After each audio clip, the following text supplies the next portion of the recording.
سید الاستغفار میں اسی عقیدے کو بیان کیا گیا، فاغفر لی فإنہ لا یغفر الذنوب الا انت۔ بندہ یہ کہہ رہے کہ مجھے معاف کر دے کہ تیرے علاوہ کوئی معاف کرنے والا نہیں ہے۔ یعنی سید الاستغفار، اور اس میں اسی عقیدے کا اظہار۔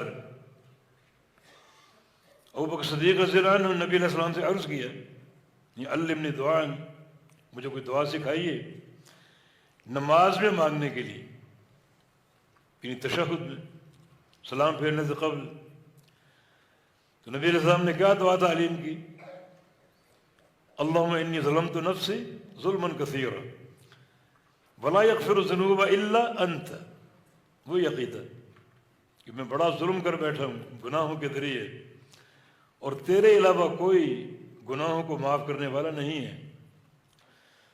اس کا معنی یہ ہوا کہ جب بھی استغفار کریں، یہ عقیدہ تو موجود ہے، اللہ دل کے حالات جانتا ہے، مگر زبان سے اس کا اظہار بھی کرنا چاہیے کہ میں گناہ گار ہوں اور تیرے علاوہ کوئی گناہوں کو بخشنے والا نہیں ہے۔